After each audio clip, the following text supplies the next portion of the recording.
It's been compared to traveling in an altered state of consciousness, a grueling 26-mile trek where pounding calf muscles and mental fatigue are more dangerous than any competitor. The sport is marathon.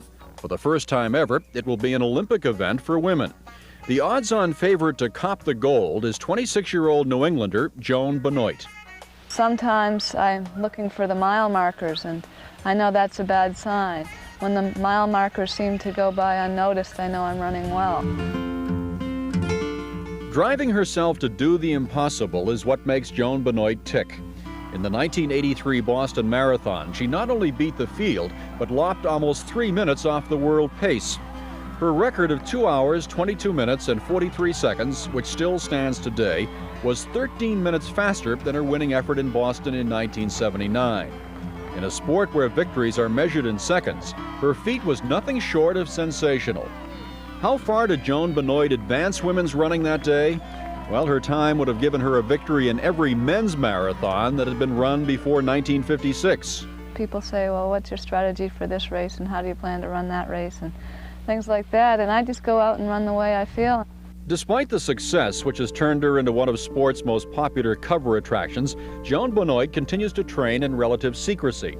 Her current schedule includes 2 runs a day of between 6 and 12 miles each. Once a week, she does a 20-miler and supplements her running with regular Nautilus and swimming workouts. Whatever time is left over, which isn't much, is spent with fiancé Scott Samuelson, who works at Bath Iron Works, and with her black Labrador, Creosote. Joan Benoit does not consider herself a natural athlete, but the record speaks for itself. She has won an unprecedented 11 women's marathons, including 3 in a row. And if that isn't enough, consider that last year, when she was scientifically tested on a treadmill for her ability to use oxygen, she registered the highest score ever for a woman runner. Now that she has left her coaching job at Boston University, Joan Benoit is living on a partial stipend from Athletics West, the Oregon-based track club which is funded by the Nike Corporation. On her chances in Los Angeles? For a while there, it looked like I wouldn't even be able to compete in the games, and I just told myself, well, look up, there'll be other marathons, and I think the gold medal or any medal or just participating in the Olympics will be something I'll remember for the rest of my life.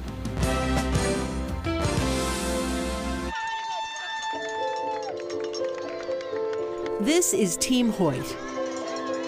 When they're not racing, Rick and Dick are out making speeches and signing books they've written about their inspirational journey. Actually, inspirational doesn't begin to describe the Hoyts' story or message. We want to let people know that Rick is an able-bodied person. He's very smart. He's very intelligent. He loves life. I think he lives a better life than 95% of the population, and people like Rick should be accepted. He should be able to live, work, learn, and play, just like everybody else. Rick also uses a computer for things like speeches and interviews. I asked him to tell us something about himself that people might not know. The thing that people don't know about me is that I eat chocolate cake and ice cream every day for breakfast. I also enjoy a nice bubble bath after a race. Oh, and one more thing. Since many people ask me if I am bitter because I have a disability, the answer is no. Another thing you might not know, why the Hoyts began racing. We got to blame him for what's going on, because he was the one that asked me to run in that very first race. That very first race, 34 years ago, because Rick wanted to prove a point.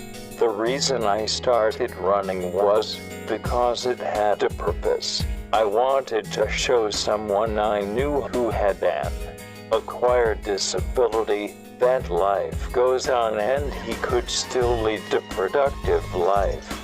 But in the beginning, not everyone was supportive. As a matter of fact, in 1981, they couldn't get a number for the Boston Marathon. When we applied to do the Boston Marathon, they turned us down, They said, no, you're different than anybody else. You can't compete with us. So Dick had the idea to run in the wheelchair division, but even that didn't work. He was in his 20s, I was in my 40s. They're using his age for us to qualify, and that meant we have to run under 2 hours and 50 minutes.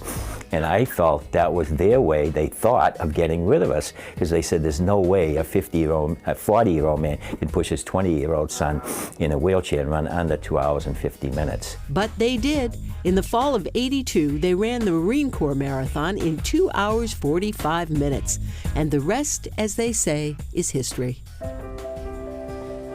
That's the Hoyt formula: humor mixed with love, fortitude, and stamina. It's helped them through 71 marathons, 95 half marathons, and 255 triathlons. Yes, I said triathlons.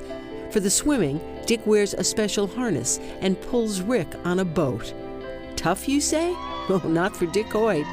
No, I'm thinking, about him. I got to make sure that he stays in the boat, and they got to be safety with the other swimmers and stuff, because, we don't want to cause any problems. Our motto is yes, you can.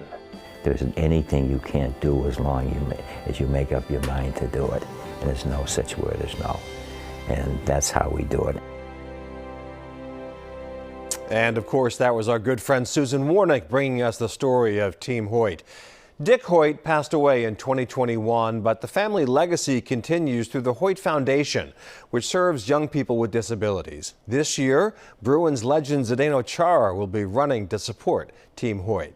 And back to Joan Benoit, you heard Peter say she was the odds-on favorite to win the gold medal at the first women's Olympic marathon back in 1984. And she went on to do exactly that. And her course record in the 1983 Boston Marathon stood for another decade after that interview.